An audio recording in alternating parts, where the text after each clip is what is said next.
Welcome to TC and the Wolf, a brand new podcast featuring the Reverend Tom Chandler, a talented but slightly disgruntled music producer, and Nick Wolf, a singer, songwriter, and technology wizard. Important note, everything we say here is a joke and only for entertainment purposes. Do not take this seriously.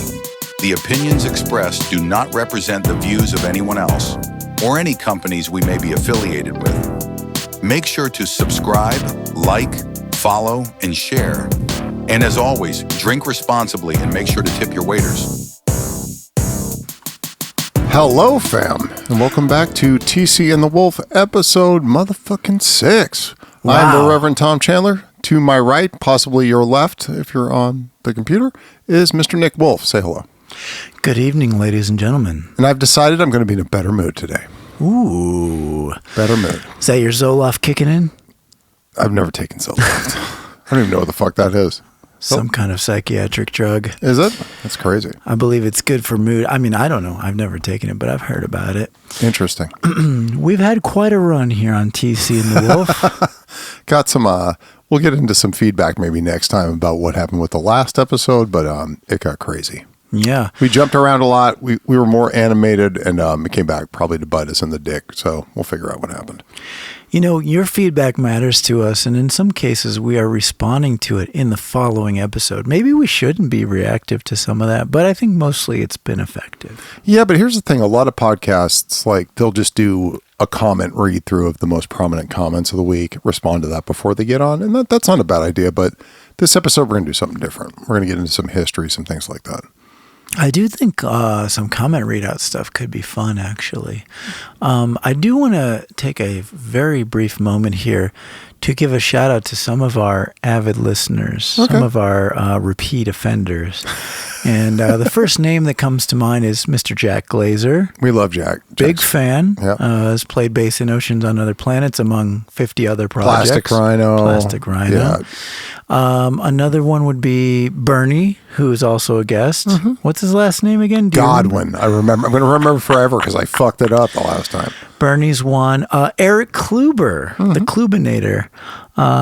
He'll be on soon, kids. We're going to have him on, but he actually took the time to listen to episodes 1 and 2 on YouTube and send us a long list of constructive criticism and positive feedback, and we really appreciate that. The feedback keeps us motivated and going. Yeah, and we're going to change shit up every time. We're going to figure it out, absolutely. And we're going to dial this in to where this is a good and successful podcast, and we're going to do it all through the holidays, too, so please keep listening.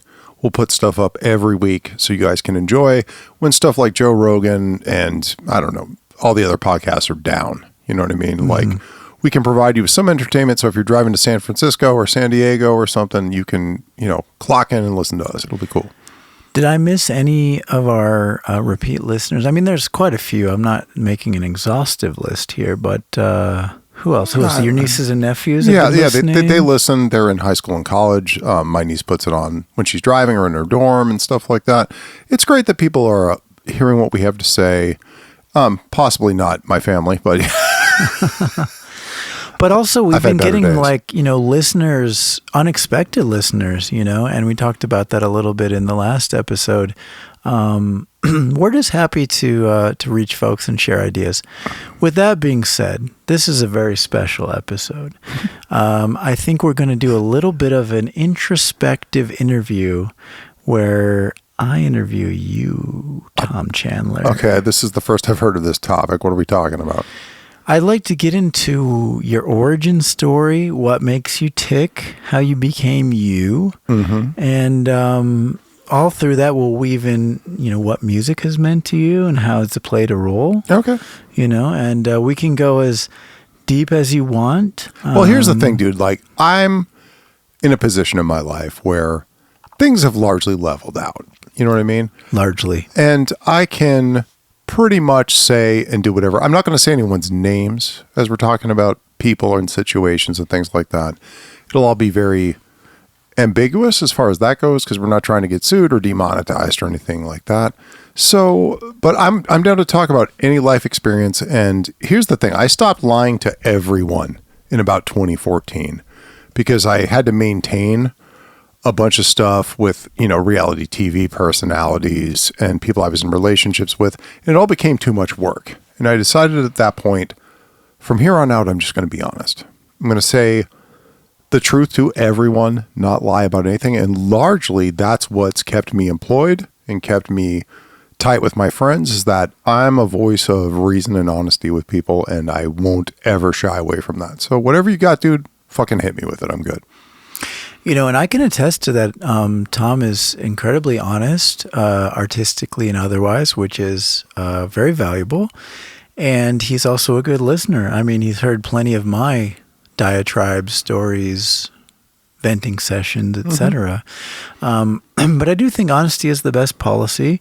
And ultimately, for people who create a tangled web of fiction and lies, it becomes increasingly complex and tough to manage, which is a cognitive load that, isn't healthy. I wasn't willing to take it on anymore, dude. Yeah. Like, it just became like, why the fuck am I telling this person this and that? And then why am I not being honest about this? Because it's only affecting my life negatively.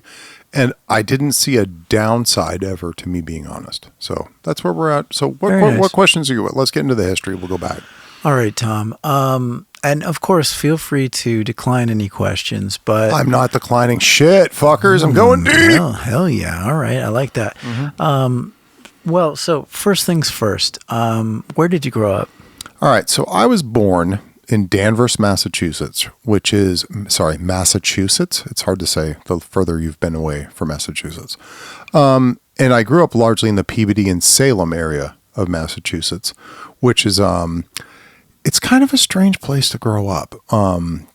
It's a place where it's hard to explain to people in LA because white people are racist against other white people there. And there's neighborhoods that are broken up into demographics where Italians don't talk to Irish and Irish don't do business with Italians, and the Polish don't do business with, Russians, things like that. So like out here in LA, that's the blanket of white people. In Boston, there are poor meth addicted neighborhoods that are just for Polish people.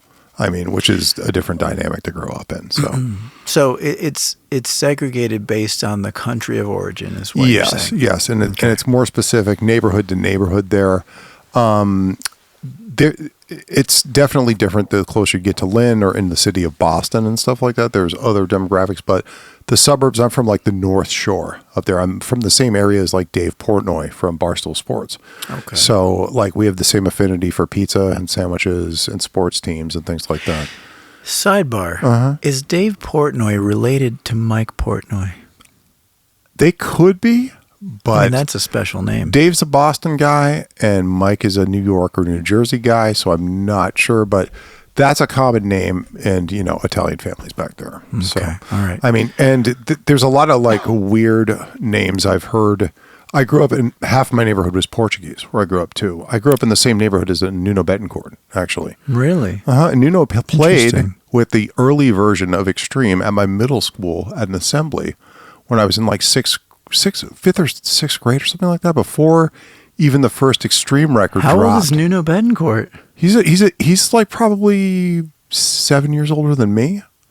He was probably like 19 or 20 when I saw him perform.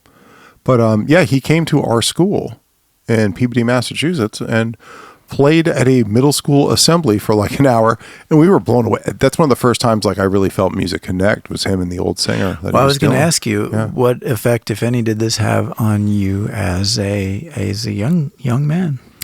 I mean, music for me has always been something that it was very interesting because I grew up in a Mormon household. My mom is deeply staunch Mormon, and the rock and roll thing was a little bit because my dad's an atheist, which is an interesting situation. Like my parents are very different people. My mom became a Mormon when I was like 1 year old or something like that. And my dad said, well, we're never going to let that become an issue for our family in our relationship. We're going to work through that. You're going to do your thing. I'm going to do my thing. But what are your parents' names so we can I'm not going to get into that. I'm not going to get into that. All right, fair enough. But to be fair, my parents, like I said, so it's an interesting way to grow up because my mom is very judgmental and very like, she's really about God and about family and about things like that. So for me, being this weird kid that like, I remember the first day that I became a musician and became a music listener. It was probably, I think it was like 1986. I was watching cable TV. I was on Nickelodeon or something like that. And I switched over to MTV. And I saw Steve Vai. He was hosting a top 10 countdown. And he was playing guitar and he's making all of his noises from like Yankee Rose on the countdown, making like elephant noises and talking with the guitar and doing all the stuff with the wah pedal and the whammy bar. And I was like, holy shit, like I can really hear that dude's personality coming through, because I could tell he was like, how old were you? I was 5th or 6th grade, something like that. I was like, he's just a wacky dude. And I could hear the wackadoodleness through what he was playing on the TV. And I was entranced by it. And so I hit up my dad, like probably a day or two later. I was like, hey, what do you know about guitar? What do you know about electric guitar and this stuff? And he's like, oh, yeah, I know a lot about it. I know about Jimi Hendrix and about Aerosmith and about all this. So my dad was like, yeah, we should go down to the store and get like the David Lee Roth tape you want that Steve Vai's on with Billy Sheehan or whatever at the time, Eat 'em and Smile. He was like, and I'll pick you out a couple other tapes and records and shit to listen to too. So he got me Aerosmith's Greatest Hits. He got me like Jimi Hendrix's Greatest Hits. And and I got that along with the David Lee Roth record. And I listened to all those. And then my dad was like, oh, you got to get into Zeppelin. And he took me back and got me into Led Zeppelin 2. That was like one of the first things I listened to. And my dad was very involved. My dad's a Vietnam vet. And then he became like a retail manager and district manager kind of like after that. But thank you for your service. Thank you for your Mr. service. Chandler. Yeah, he was in Vietnam and did a tour or something. I don't remember what the specifics are, but my dad actually came in contact with Agent Orange. So he's still in the government programs and things like that, kind of experiencing finally some kind of payback for like the service and things that like he put in. So, but Agent Orange, it affects everything. And it was like, it's really a bad thing. It's not just a punk band from the 70s. Like it was some shit that was for real in a war that affected a large group of people. But yeah, so my dad got me into some of the stuff he was listening to when he was younger. And I got into that. And also like liking the David Lee Roth record and liking Steve Vai led me back to listening to Van Halen. And I got into that. And slowly, like I said, I just kind of progressed with music and was listening to radio. Was guitar like your first instrument? Guitar was my first instrument. Actually, no, drums was my first instrument. And my dad got me a drum set from a guy who was a drummer in Boston that had an extra drum set. He gave me the drum set, but my parents decided after I played it for about 2 fucking weeks that it was too loud and they weren't going to do that in the house. So they decided, since guitar amps, they made little Fenders, you know what I mean, where you could have headphones and stuff like that. That would be the move for me. So let's get Tom onto guitar. So we went to Steve's Quality Instruments in Massachusetts, and they bought me my first guitar and my first amp. Let's get little Tommy something he can play with that won't disturb the rest of the house. Exactly. Even though we had a huge house back there, we had a big apartment building. My whole family, my grandparents and my parents and me and my cousin, a bunch of people lived in back there. Oh, wow. So yeah, it was like a big... That's unique. Yeah, it was a big kind of like apartment building that we all had a floor. My aunt and uncle lived upstairs and like things like that. Yeah. Can I ask, again, feel free not to say, but like what is your background? Where did your family come from? I honestly don't know, to be honest. Like my grandfather on my dad's side was an airplane mechanic, and he divorced my grandmother as my dad was like 18 or something like that. Got remarried to somebody who worked at the sheriff's office, a lady that was like working in dispatch or something like that. And my grandparents on the other side, my grandfather was an airplane mechanic. Well, that's great, but I'm just wondering, like, are these Irish people we're talking about? I mean, it doesn't matter. Yeah, I'm just curious. My brother did 23andMe a little while ago, and he found out that we're about 75% Irish and about 25% Greek. We don't know how the Greek got in there, but maybe somebody didn't tell the whole truth back in the day about what name was on the birth certificate or something like that. Interesting. But my other grandfather, like I was going to say, so we had the one that was an airplane mechanic, another one that was like a construction foreman. So, and largely the wives were either a small desk job or stay at home kind of thing. And yeah, I'm the first of my kind. Like, it's funny because my mom and dad are both not partiers, not drinkers, not media people. They don't even really notice it unless it's on the Super Bowl or fucking the news. They have no idea what's fucking going on. You know what I mean? So for me, I was kind of the first of my kind in my family. To be a rock and roller. To be a rock and roller and to be a music person and to really be into arts. And they couldn't even fathom how I was thinking. It was really strange. And because my mom was a Mormon, we would have lots of band music that we weren't supposed to listen to, especially during the Satanic Panic in the 80s. And this is an interesting story. So me and my cousin is a lot like my brother. We grew up together. We spent days and days and days together. Even when he was in high school and his parents broke up, he lived with my family. And we are the tightest of tight. Me and my cousin are basically, brothers from 10 years old kind of on. So here we were about 8-10 years old in Massachusetts, and we wanted to listen to these records. And we would steal from like the local music stores and the malls and stuff like that, figure out a way to put a record in the back of your, denim jacket and walk out with it. So it would be, kind of tucked in and no one would see it. And we got back to the house and we had all these records, but we couldn't let our parents know we had them. And my mom was especially going to freak out. So we did have a large dining room with a table that was on top of kind of like a rug. Kind of like a big kind of decorative like rug, a Persian rug pretty much. And we would push all the records to the center of the table underneath the rug with all the plastic and because no one's feet are going to touch it. No one's going to like get under there to vacuum or something like that. So we'd push all the records under there and we'd be like, okay, all the parents left. Let's listen to Beastie Boys, Licensed to Ill. We'd move the table, pull the records out, and we'd get Slayer, like Rain and Blood and shit like that. These are actual vinyl vinyl records, and we put them on my dad's stereo. And we fucked up my dad's stereo, but my dad used to call me Mr. Stereo all the time because I fucked up his stereo like 1,800 times. We'd be like, okay, Mr. Stereo. He'd be, okay, Mr. Stereo, try not to plug that into the wrong thing. Try not to blow up a speaker this week. That's how my dad's kind of a card. My dad's a lot like me. Where he's a shit talker and he's a funny guy and he just, Can we have him on the podcast? We could. Norm would do it, yeah, That'd be kind of cool. That's funny. My dad is Norman Thomas Chandler. I'm Thomas Norman Chandler. Ooh, the old switcheroo. The old switcheroo because my mom was like, we're not calling our baby Norman. Norman! That's a terrible name for a baby. Yeah. Yeah. And even, to be fair, my dad's family all called him Tom. Huh. So, yeah. So you're like Tom Jr., Practically. In my family, that's how it is. But yeah, so then, I was shitting around Massachusetts for a long time as a kid. Well, hold on. Let's slow down just for a second here. So you're in Massachusetts. Your family lives in this epic apartment building thing with your other family. Mm-hmm. So that's kind of cool. Grandparents and aunt, yeah. You're co-located. Mm-hmm. And then you see Nuno at your school. Mm-hmm. That was cool. That was fucking right. You get a few records, but you can't really, be too open about that. I'm playing guitar at this point. When did you start playing guitar?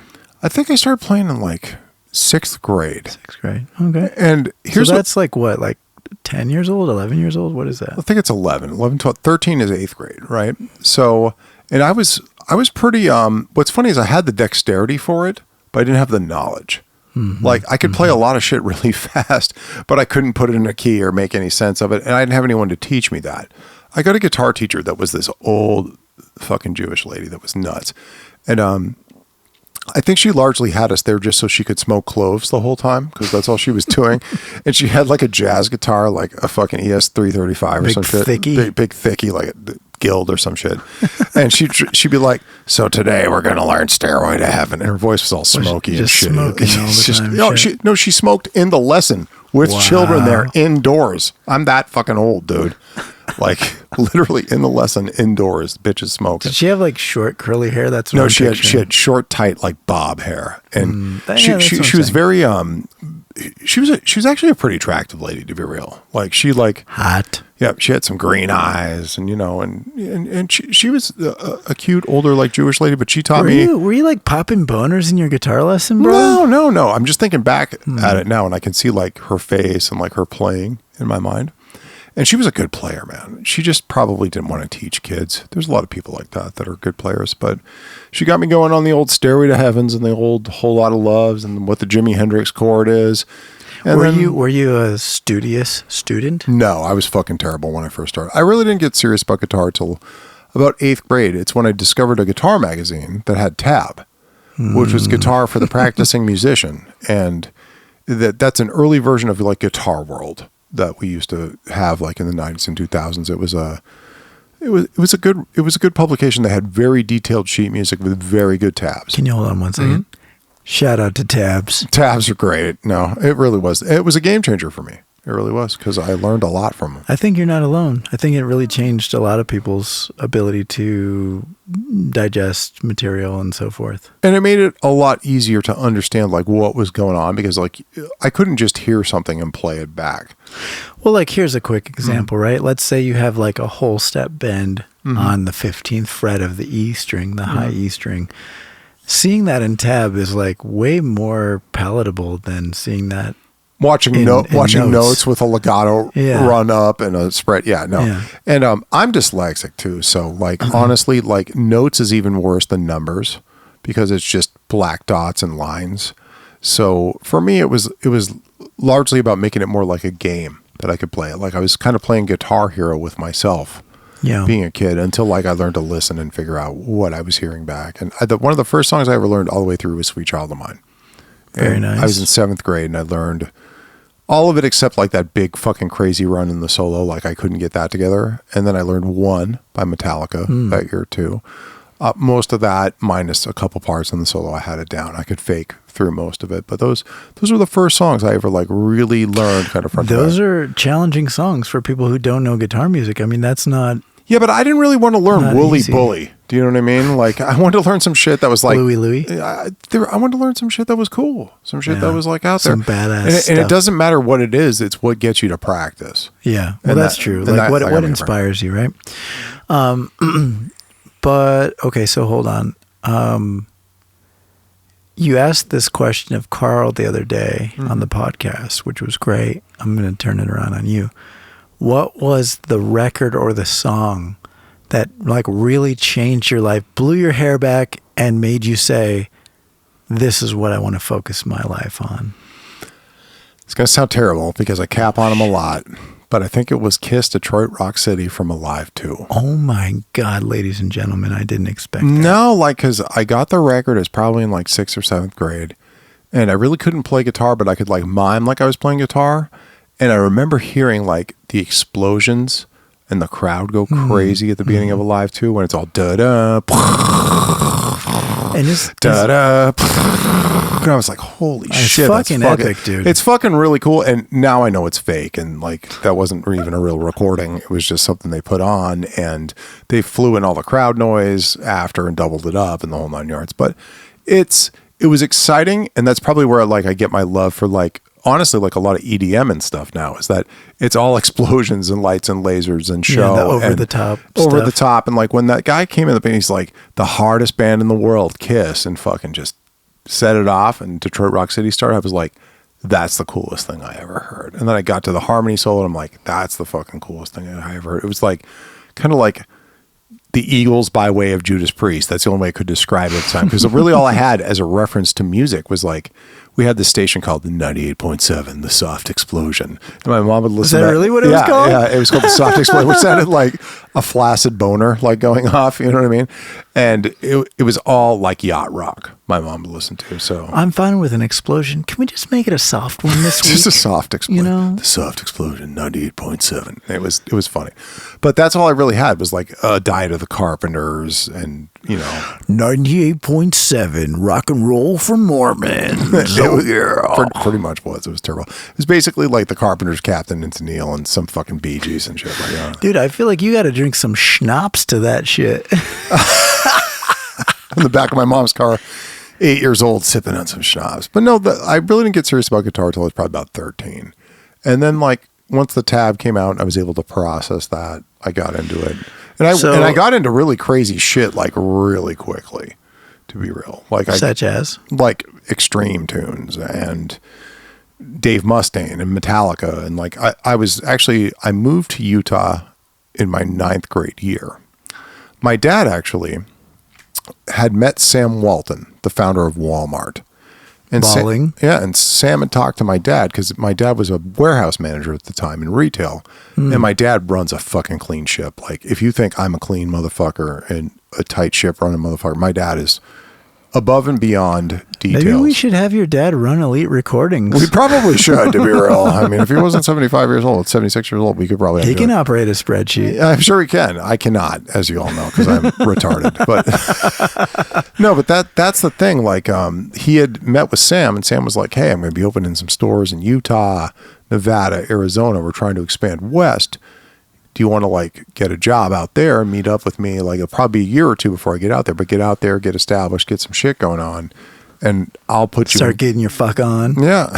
He told my dad, like, literally, like, I'll put you in charge of some of the first stores out there in that area. Is this a true story? Yes, this is a very true story. I'm not fucking with you.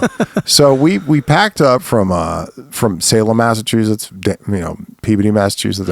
Hold on 1 second. How did your dad meet Sam? He came through to walk my dad's warehouse because my dad had one of the most efficient warehouses for retailing in Massachusetts. But what company was that? It was called Ann and Hope, which is like a long destroy. It's like, it was kind of like Target. Okay. So, and it was an early version of that. They sold everything from TVs to toilet paper and shit like that. Quick sidebar. I mean, I love this story, by the way, but in Amazon company culture and stuff, and I happen to know this because I know people and whatnot, they use the phrase to this day, walk the store. And they use that even for abstract concepts. Like, you might have a website or something. Yeah, you might have a software application. It's not a store, obviously. It's not a physical 3D thing. But is it organized? Is it orderly? Are you hitting your numbers? Whatever that is, walk the store. That's a big thing. And it's really cool to hear that they were doing that with your dad's thing back then, because he had a tight ship. And my dad talked to Sam, and Sam really liked him, and Sam was like, from what my dad tells me, was just like a jewel of a fucking guy. Like, he was just a great dude, easy to hang out with, business on his mind, spoke clearly and accurately about stuff and about how he was going to make money. And Walmart is fucking everywhere now. I mean, he was a sharp motherfucker. Yeah, that's right. And here's a sharp person. Sorry. Well, no, and here's a funny story.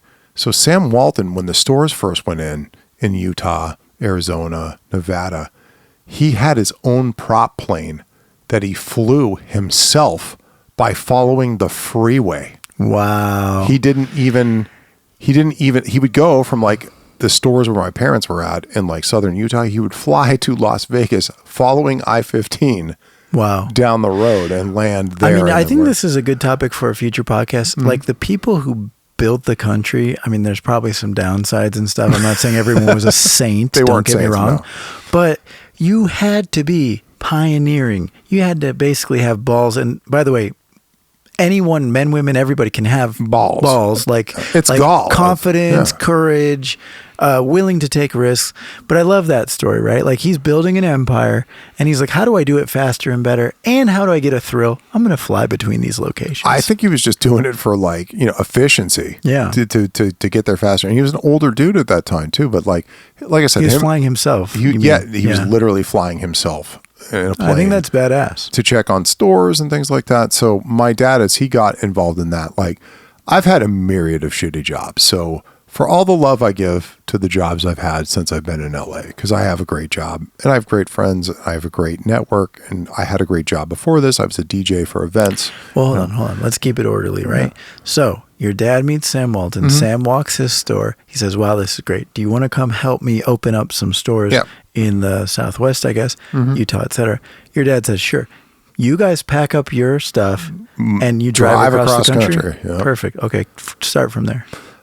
So I arrived in Cedar City, Utah, believing that it was going to be like my church group in Massachusetts, but an extension of that. I was like, oh, good. There'll be a lot of Mormons around. People will understand our culture.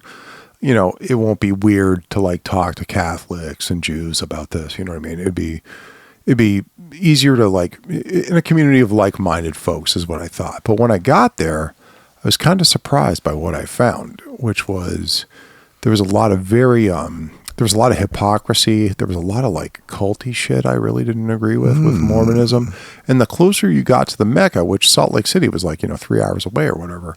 Like, is that where Mormonism was founded? Yes. Like it started in like Palmyra, New York, and then it moved to like Missouri because they kept getting like persecuted and tarred and feathered and shit like that because they had all kinds of crazy ideas, and Mormonism is really strict. Watch the South Park episode. It kind of explains it. There was this kid who came up with this religion. A bunch of people believed him.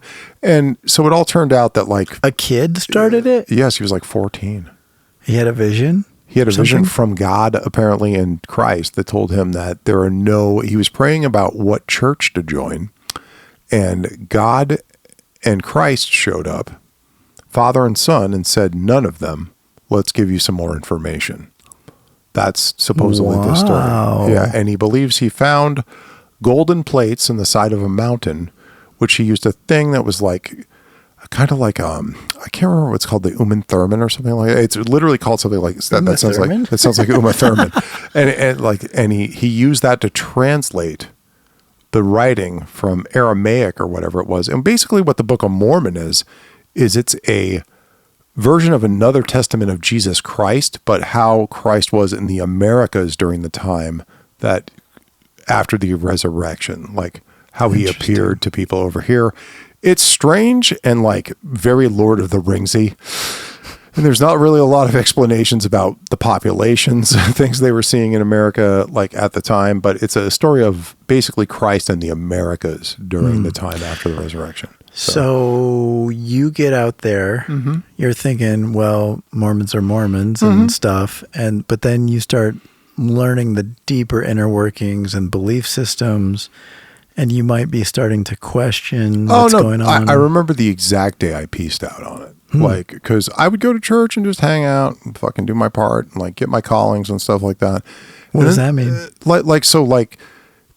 All males in the Mormon church get this thing called a priesthood, which is like women don't receive it. They're supposed to be homemakers and support to the male in the family. It's very borderline misogynistic, old school 50s Republican kind of thinking. Like their doctrine is largely written around that. Where women have a society, but it's about supporting the leader of the family, who is the male who follows God, and you should follow the male who follows God. So I've never really got into this before. This is wild to think about this. So I remember the day though I called myself out of it, which I went to church and I would go to like the meetings where like we had, Mormonism is a big commitment. Like you go for 3 hours on Sunday and you go for like an hour on Monday, and on Tuesday night you go to like a 3-hour event for like the youth organizations. Like there's multiple times a week where you meet up, regroup, and learn new shit. And you're like, when am I supposed to play guitar? That was another issue which we'll get to. So okay, right. so the day that I pieced out, I think it was like in 9th grade or 10th grade. I was probably about 14 or 15 years old. And they started talking about going down to a temple, which is like an exclusive like VIP club for Mormons that are really following the rules. And you go into like Club Med? What are we talking about? No, it literally is. Like you can't get into a Mormon temple. Like they're to the point where like they deny like a father access if he's not active in the church to see his daughter get married. So he will like become a temple. Oh my gosh. Like it's crazy shit like that, which that's pretty dividing line for me too. But the first one when I was a kid was they were like, oh, this Thursday we're all going to get together. And all the kids in our youth group, we're going to like get on a bus and we're going to go down to the St. George Temple, which was like 40 minutes away. And we're going to get baptized for the dead. And I was like, who's the fucking dead? That sounds kind of metal, dude. It was, yeah. And they're like, yeah, no, there's this big pool that's surrounded by oxes that are sculptures. And we get in there and they say, for Benjamin Franklin, Tom is getting fucking baptized today so he can go, because Mormons don't believe you can go into heaven unless you're a Mormon. It's an exclusive club. Like they have Club Med on Earth, which is the temple, and then like Club Med in fucking heaven, which you can't get to the highest level. But how is it? I mean, this might be sort of an orthogonal concern, but how can that religion say that the only people that can get to heaven are those people? I mean, this is a problem in other religions too. Well, no, exactly. And that's that's what it was. It's very exclusionary. Like it's all about us. The big joke used to be like, St. Peter's giving a tour of heaven to all the people that just arrived, and people go, "What's that room over there?" And he goes, "I can't talk to you about that room. That's where the Mormons are. They think they're the only ones here." Because that's what they're set up to believe. So it's a weird faith, and I started checking out around like 14, 15. But hold on, you were saying the day or the time when you bailed. When they told me I was going to get baptized for Benjamin Franklin and George Washington and shit, I was like, I'm not doing that, and I feel like that takes away that person's free will. And I didn't agree with it. And I told my mom, I said, I'm pretty good on this shit. But those guys were already dead. So what's that mean? You're getting baptized for them, so they're in this holding cell. That when you get baptized for them, they get to get translated into heaven after that. So it's a pretty weird fucking thing to talk about. Now, listen, I've seen a few documentaries and things that touched on some Mormon stuff, and I'm by no means an expert, clearly. But this is what they have the youth do. That concept that you just described, that is a mind-blowing set of ideas. Yeah, and I was not. Ben Franklin is in a holding cell between here and heaven. Yep. In the ephemeral, like other dimension. And you, young Thomas, instead of playing Eruption, should now... I'm going to take him from the telestial to the celestial kingdom, is what they call it. So there's hell, which is like outer darkness, which is where like Hitler and everybody else goes. And then there's the middle, which is like most people that are just normal good people that exist. And then the elite club are the ones that get to the like celestial kingdom after that. It's really fucking strange, bro. And look, I'm going to say something again. I'm no expert on these topics. I don't know that much about Scientology, but I do know they have levels. I worked for them for a couple of years, so I can tell you. We'll get to that, but it's like the concept of if you do certain things, you go to the next level. Mm-hmm. And by the way, this is also like how corporate America works. Also pyramid schemes. Pyramid schemes. Also in music business, actually, in a way, right? But this is fascinating. Okay, so they proposed the help George Washington get out of celestial jail type of thing. Celestial jail to celestial jail. Okay. Yeah. My bad. Okay. And just being clear. And then, so what did you do? You're like, this is ridiculous. I'm out of here, or what? No, I just said I won't be going on that trip because I feel like that takes away that person's free will. And I learned that what person? George Washington or fucking whoever you're getting baptized for. I felt like that took away their free will to choose what they wanted to do. And I didn't feel like that was very Christ-like because I had read the entire Bible and the entire Book of Mormon twice at this point. And I was really following what Christ said in his example, which I feel like most people that consider themselves Christian don't actually do. Like when Christ is sitting there washing a whore's feet and people are coming up to him and going, Jesus, why are you washing this whore's feet? Right? Like you're the Son of God. He goes, let he who is without sin cast the first stone. That's some deep fucking shit, man. That's crazy. That's like, he's saying. That is a great quote. That's what I'm saying. And he's like, if you live in a glass house, don't throw stones. He's saying shit like, we're all sinners. We're all bad people. We're all flawed. We're all flawed and we're all working to better. And I didn't believe that anybody was better than anyone else. And I still don't believe that.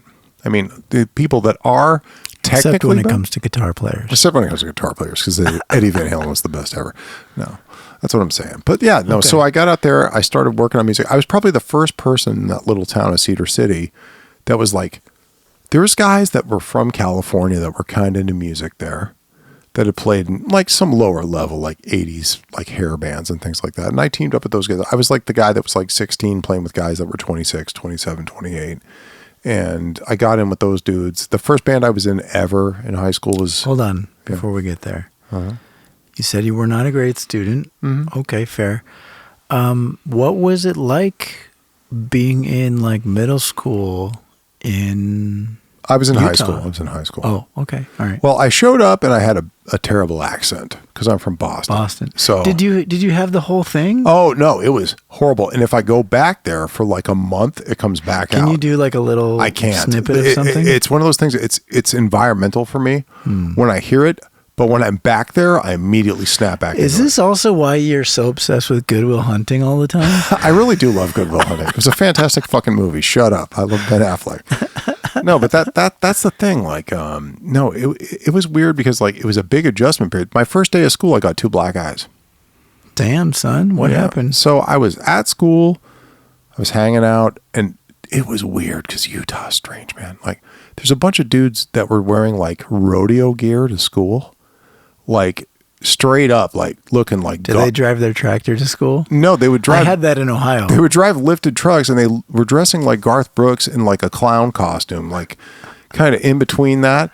And so, like the first time I saw a guy walk up to me that was wearing like a neon, like rancher shirt and tight ass Wranglers with a big ass belt, I just started fucking laughing because I was from like a poor city in Boston where there's like a bunch of Portuguese and a bunch of Irish people, and I'd never seen shit like this. Like we were all wearing like jeans and hoodies and, you know, hats and shit like that. But this dude's wearing like a Stetson, a black Stetson, a crazy shirt with like a bunch of neon colors with like a top V going into a regular shirt, like tight ass pants that were like acid washed with like. Sounds like a badass dude. It was horrific to me. I saw this first dude and I just. Isn't that what Post Malone's wearing currently? Pretty much, but it was to the point, and he's wearing it with irony. These dudes were wearing it seriously, and I was laughing at these fucking guys. I was you like, got decked? No. So this is what happened. I met this really cute chick the first day of school, and I think her name was, what was her fucking name? I think her name was Jennifer Connor or something like that. And she was nice. She was a tiny little blonde chick with glasses. She's kind of nerdy. She was totally my type. A little bit autistic, a little bit nerdy, a little bit shy. And she came up to me and she really took a liking to me. And she's like, "Hey, who are you? I like your voice," and stuff like that. And I was like, "Oh, I'm Tom, and I just moved here from Boston." She's like, "Oh, I've always wanted to go there," and blah blah blah blah blah. Oh no, her name was Daughtry. Jennifer Daughtry was her name, right? Was this like your first crush or something? No, it was just a chick I randomly met at school, and then like we had a class together at the very last class, like 8th period or something at school, and she said, "Hey, we live in the same neighborhood. Can you walk me home?" And I was like, "Sure." And I was like, "That's cool." So I walked up to her house. I dropped her off. And I gave her like a little hug kind of thing. And I was like, "Okay, I'll see you tomorrow." And I'm walking back. I'm walking through this vacant lot, kind of like back towards my house. And minding your own business. Minding my own business. And I'm not shitting you. Just like on Joe Dirt, her fucking brother or boyfriend or whoever the fuck it was pulled up looking like Kid Rock and Joe Dirt. and he got like out of his car. And he says, "Hey, do you know Jennifer Dott?" And blah, blah, blah. And I was like, yeah. Like I just walked her home. He's like, "That's so-and-so to me." I didn't even know what the guy said. The dude hit me twice. I came home with like 2 black eyes. Oh, man. And he got you in both eyes? Yeah, no, he decked me and I was falling down and he decked me again. I'm laying in like a field in like a vacant lot, like fucking 7 houses from my house. That sounds like a great movie scene, frankly. Yeah, and then I walked home once I woke up from the knockout that I had. I walked in the door and my dad goes, "What'd you say to that motherfucker? You probably deserved it. You're probably being a smart ass piece of shit." And I was like, "No, dude, I just like literally," and he's like, "Just go to your room. Just shut up." So I spent the whole first week of school with 2 black eyes walking around. I'm sorry, but that is pretty funny. It was terrible, dude. Wow. I got a terrible accent. And how old were you at that time? Like 14. That's hard. It was fucking hard. It was brutal. But that was my first I'm sorry, man. First hit in the face in fucking Utah. Well, but what's funny is that as time went on, I became a pretty popular kid in my high school, which for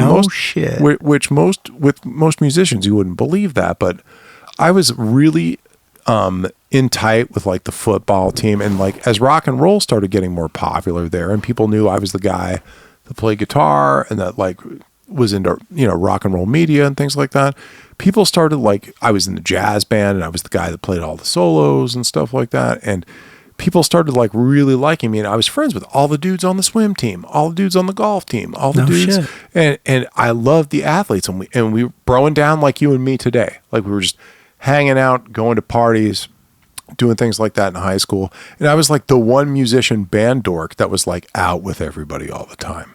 So it was pretty rad. It was to the point where I ran for student body president. No way. Yeah. Like by the time I got to my junior year, I was very popular. And the girl that was going to be my vice president, Leslie, we were both just like really cool kids that were like into music and into movies and media. And like we had a great campaign. We did like... What was your platform? It was basically like, we want to do something different. We want to shake shit up. We want to like... have the benefit be toward. I was kind of like Bernie Sanders with the students at my high school. You're the Bernie Sanders of the Cedar Lake, of Cedar City High School, Cedar High School in Utah. But no, that was funny because we ran a whole campaign. We did a like "We Will Rock You" and "Rock the System" kind of campaign, and it was funny because when it all shook out, it was strange, man. Because we had this. Was the election rigged? Actually, we found out that I was beaten by this guy that was like this super Mormon-y, like third level football player, right? And like third string, you mean? Yeah, just he was just on the team. He wasn't really good. And his name was Chad, ironically. Oh, Chad, and he was a Kroger for sure. And no, this guy was just like going to follow the system. He was deep in the church. He was deep in everything else like that. And I was kind of like pieced out of all that shit and giving people something different. And it turned out that... Giving the people something different. That it turned out, though, that like a bunch of the teachers didn't want me to be president. So they had stuffed a bunch of ballots. And it came out, but it came out after they swore the other guy in front of the whole school and the whole community. So this is interesting. So I'm like going into my senior year. I'm a junior, graduating. Principal, we have a meeting. He tells me, hey, there's nothing I can do. He's already sworn in. There was some fraud that happened, but, you know, life is life. So I was a big dude. I was probably like 215 pounds at this time. I grabbed this dude. The principal? I threw him up against the wall. I said, you never fucking speak to me again. You don't have an opinion on anything I do. I'm just fucking out of here in a year. And if you ever talk to me or approach me, I'm going to fucking murder you. Like, I will end you. Like, I'm not dealing with this shit. This is unfair. This is unjust. And this is you doing some bullshit to me that no one's experienced in this town before. And guess what he said? Fucking nothing. I pushed up on this fucker and pushed him against the wall in his fucking office with other teachers who had stuffed ballots and my vice president, you know, elect kind of candidate in there with me and our families and shit like that. And I put that dude in his fucking spot and he did not even look at me for the entire senior year. Nothing, nothing was said. He got what he wanted. So I said, you got what you wanted. Shut the fuck up. Like, and that was it. Well, I do appreciate you, you know, standing up for yourself. That is shocking, truly. Why do you think they didn't want you to win? Because I wasn't going to listen to people. I was going to like represent the students. I was going to represent what we and I wanted to do. And they wanted typical Mormon, chill, go along with the fucking program thing. And I was like, no, let's.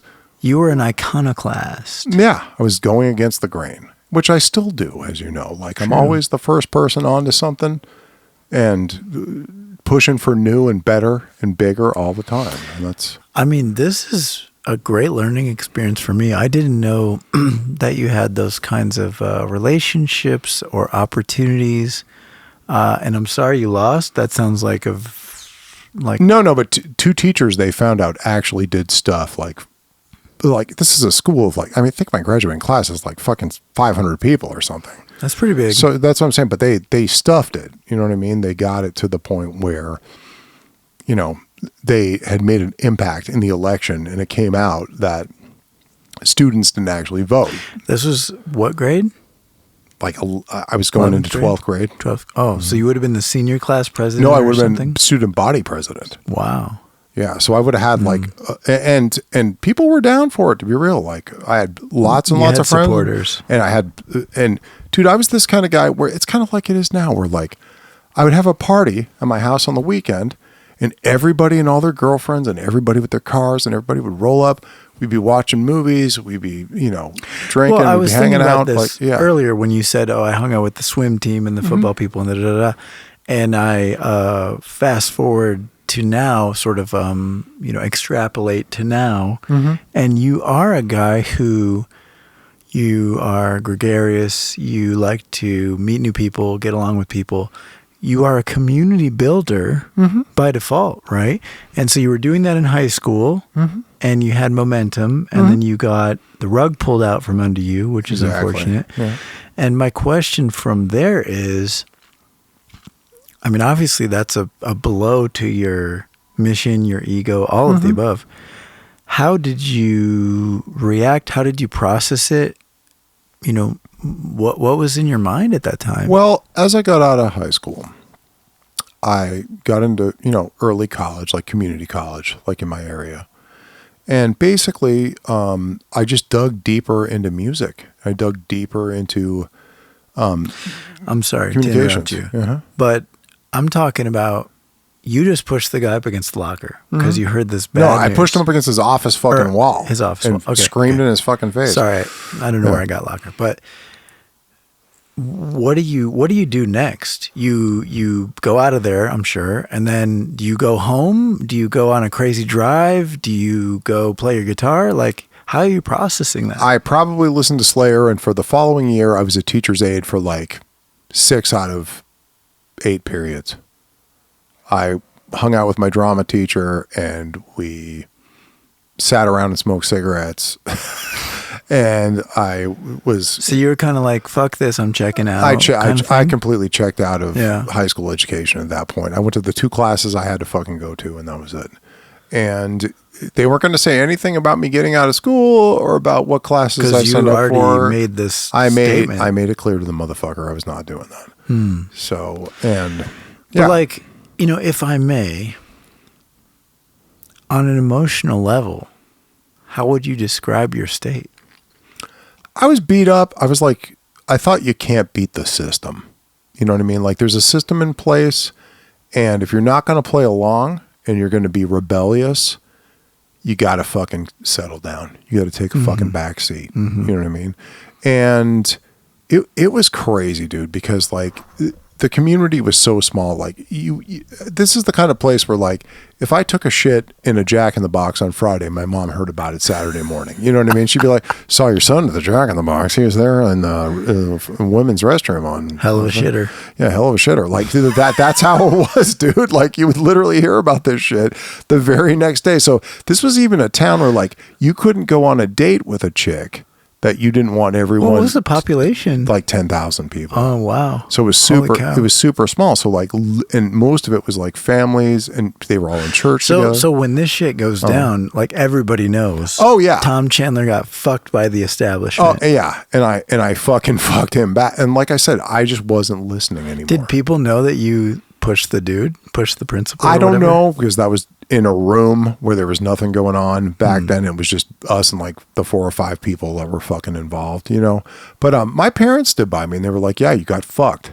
You know what I mean? And my, Vice President Leslie, she stood by me and she said, yeah, you got fucked. Like we got fucked. Like they played us and they went with the establishment. They wanted to do that. And I was like, I was always kind of anti-establishment, anti-label, anti-whatever. You know what I mean? Like, I think we should even before this happened? No, just I've always felt that way. Just like that kind of cemented it to me. Where like there's no winning against the system, so you got to figure out how to make it work. And well, we'll come back to that. We'll come back to that. So you're dejected. You're frustrated. The last year of your high school, you just kind of chill and go to the basic things you go to.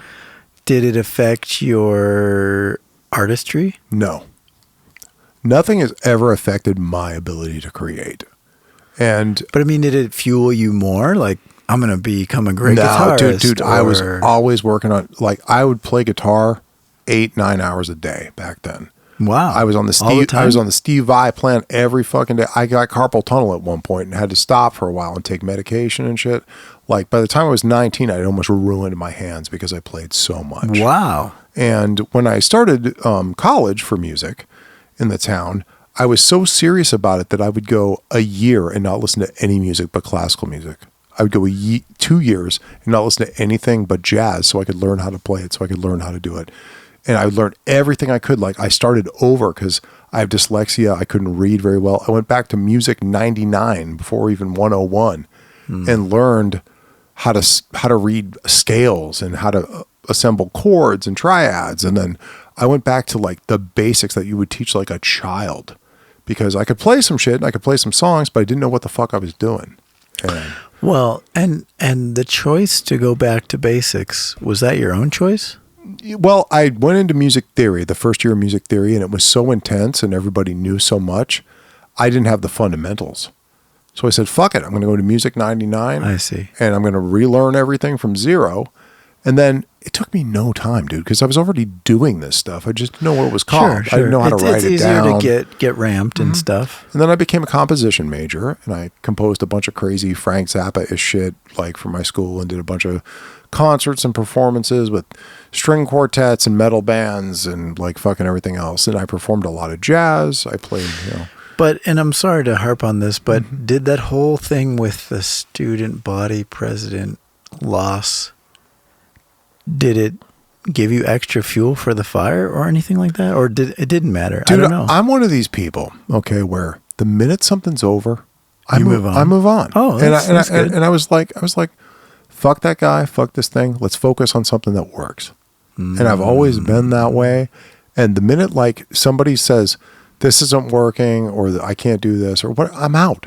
And I move on to something. That's why. So quick to adapt. Quick to adapt and quick to go, okay, this was good, but the next thing I'll make will be better. Or the next thing I'll do will be better.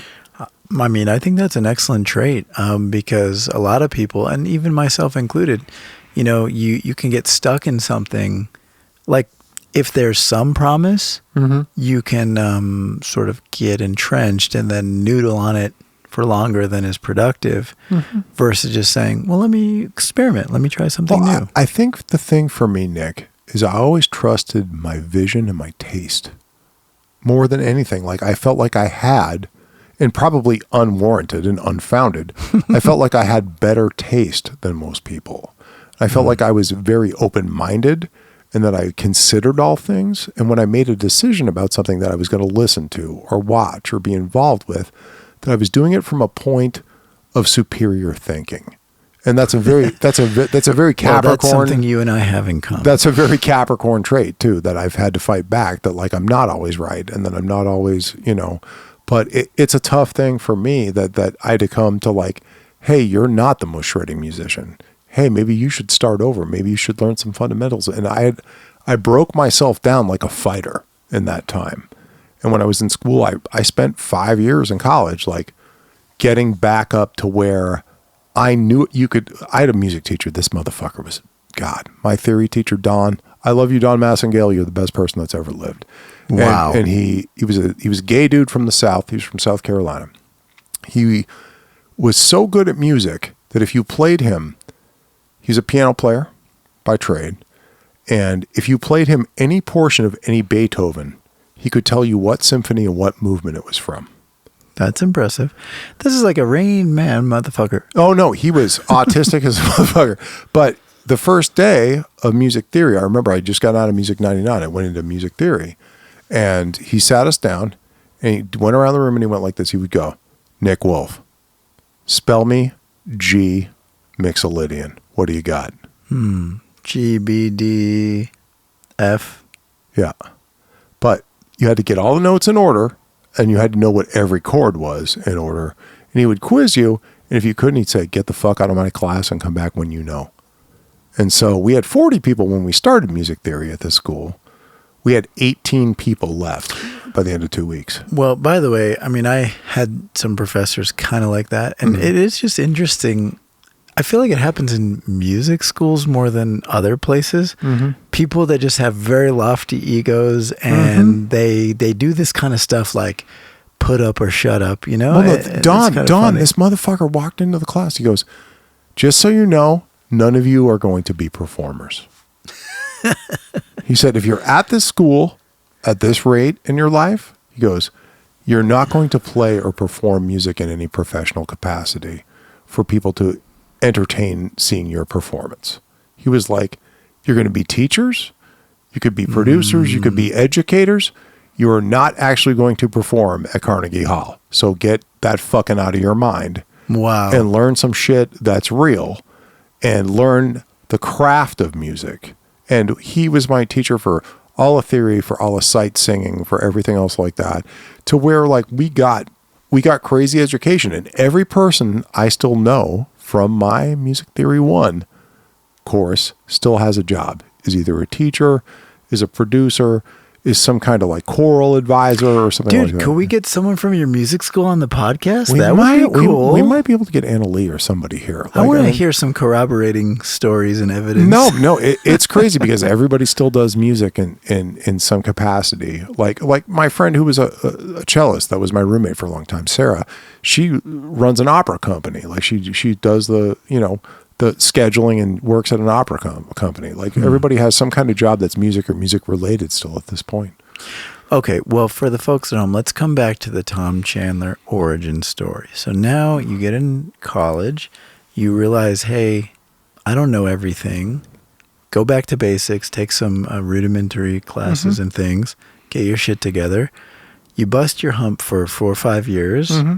Along the way, we learned you lived in a special house that had a ghost. Yes. Maybe multiple. We don't know. I was also a radio DJ.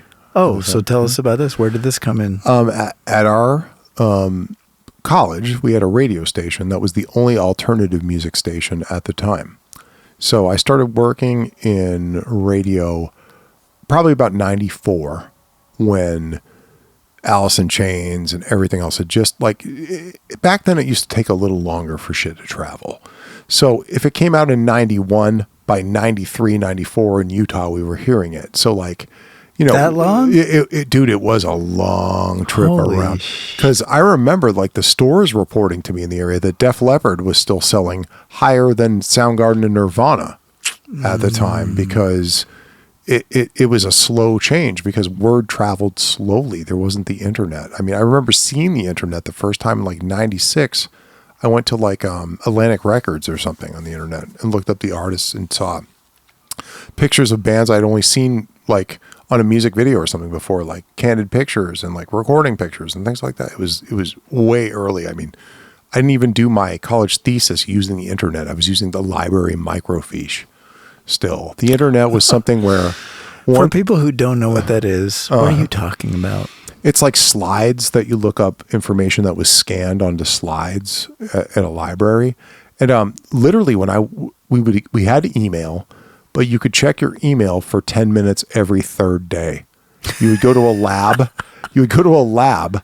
Where they had a bunch of computers set up, and you would form a line behind the person who was on the computer, 3 or 4 seats deep, and wait for the person to exit the computer so you could log on and check your email. And you'd only probably... And then it would time you. Yeah. And you'd probably have 10, 15 minutes every 2-3 days. Wow. Kind of thing. So, what a trip. Could you get images? I mean, there were images, but you couldn't send them to each other. You could just send like mail. Like you would talk to somebody and like go, hey, how's things going in Wisconsin, Becky? Things are great over here, blah, blah, blah, blah. Hope to talk to you soon. Here's my phone number. I just beat up my principal. What's up? I just beat up my principal. No, but I didn't even have any internet in high school. So it came a long way in a short amount of time for us Gen Xers, man. It was a weird fucking time. I'm loving this. Okay. So you became a DJ, but like, I actually got thrown off the air once for like 6 months because I played Korn. But hold on, I want to set the stage. When and how did you become a DJ? Our college had a radio station. You would go there with the senior people. You would train. They'd teach you how to run the cart machine for the commercials, and the cart machine which is just like a tape that would play like an 8-track, like a cartridge. So there was no digital, there was no MP3, there was nothing like that yet. MP3s came around like probably the last year I was in college when people had computers and they were trading files. But like before that, everything was on tape or on a record that you had to physically play. And we had these microphones. We had SM7s at the studio. Like, how did you get the gig? You volunteered? Oh, you volunteered and you did it. And then eventually, like, they gave us a show. Me and my brother-in-law did a show. Who wasn't my brother-in-law at the time. He was just my roommate. When we called it Clam Slam Wednesday. We did all the hits of the 80s. And then we'd introduce some new, like, hard rock and heavy metal things to people. Did you guys talk on the air and stuff? Oh, yeah. No, we talked just like we are now. And honestly, we did more of that than playing fucking music. We had our friends. So basically, you had a podcast like 20 or I don't know. 30 years ago, yeah. And it was, I think circle. we did 4 or 5 hours. Holy we did like 6 to like 10 or something like that. It was crazy. And yeah, we have our friends come to the studio, talk to us. We give opinions. We'd listen to new tracks. We'd get shit from the record labels to play. We get crazy tickets too back then. I saw Motley Crue. I saw Alice Cooper. I saw Warrant. I saw all the bands. This was a part of the college, right? Yeah. No, they would send us tickets because, dude, college radio was so fucking big back then. That's how I remember the first day we got Blink 182. I remember we got a track from Dude Ranch called Josie, and they were like, this is the #1 hot college trending track. You guys should play this. This was like 1995, 1996. I do feel like that's got to be quite exciting to be on the precipice of things blowing up. Yeah, right? no, and you would see weird shit. Like I said, I got thrown off the radio for a while because I played Corn Chutes and Ladders. And they said it's offensive satanic material in my community. And I was like, but they're just saying nursery rhymes. I don't know if we should do this now, but I do want to talk about Korn on this podcast because I had a couple recent gnarly experiences. I met them when they opened for the Goo Goo Dolls. Oh, we've talked about this, but that's what I'm saying. I met Korn. I was there for the radio station. I was up at a club called Deviate in Salt Lake City. We went up there to see Goo Goo Dolls because Boy Named Goo had just dropped, and Name and Long Way Down were huge songs in college radio. People were blowing it up everywhere. It was going mainstream. So we went up there to see Goo Goo Dolls, and a band called Korn opened that was from Bakersfield that they did not have a record out yet. This is probably like 94 or 95 or something like that. It was really early on. They had a demo, which I took home with me because I met with the band backstage. And it had Clown, it had Blind, Chutes and Ladders, and I think, I don't remember what the other song was. It could have been Faggot. It could have been something like that. It was one of those songs where John Davis cried and like got really emotional. That there was like a third or fourth track that was like that on there. I can't remember which one, Daddy maybe or something like that. I don't remember which one it was. It was one of those ones that was like, man, it would be amazing if you had that tape. No, it was a CD actually. Oh, it was a CD? They gave us a CD, and we'd have to load the CD onto carts when we got back. You'd have to like record it from the compact disc player because the CD players were not that common onto the cart. So yeah, it was really interesting. But no, I talked with like Brian, and he was a cool fucking guy, and then Dave, the drummer. You know what I mean? I was talking to those guys and talking to them about my band and about where I lived in the whole 9 yards, and we just had access because we were part of the radio thing. But I did really see that, Korn, which was horrifying for everyone who showed up to see the Goo Goo Dolls that day. There's something special. There's no doubt. Yeah, it was strange. Well, let me ask you this, Tom. So now we're like in the college zone. Do you think we should just keep going on this story, or maybe we make this a 2-parter? I guess if people give a fuck about my life, I don't know. I mean, my vote is for a 2-parter because we've learned a lot here. It's very good stuff, but that only is about half of your life or something. So and we're going to get into your life on this fucking podcast. Oh, Christ. Yeah. It's not just all about me spilling fucking beans. I got to call my attorney. You should. All right. So this has been TC and the Wolf episode 6? 5 or 6. I think it's 6. Yeah. This was a little bit about me, a little bit too much information. I'm sure none of you give a fuck, but we're going to keep getting into it. Well, this is really just the first half or quarter of your storied life. We haven't even got to LA or being in bands or anything like that. We're still dealing with Utah, baby. Which has been a whole can of worms. But Tom, it's been a pleasure to learn more about you. I mean, I feel like I know you well, but I learned new things today, and I love learning. I'm talking way too much. I'm really interested to see what the next chapter unfolds. Be about bands, haunted houses, and moving out to LA. I also want to get into your love life a little bit. Oh, Jesus Christ. Here we go. Tom's got some interesting stuff cooking, to say the least. You want to get into my court cases, you mean? Let's get the bailiff from your third court case in here on the podcast. All right, we're going to go. This has been TC and the Wolf. Fuck y'all. We'll see you next time. Bye. Thank you so much.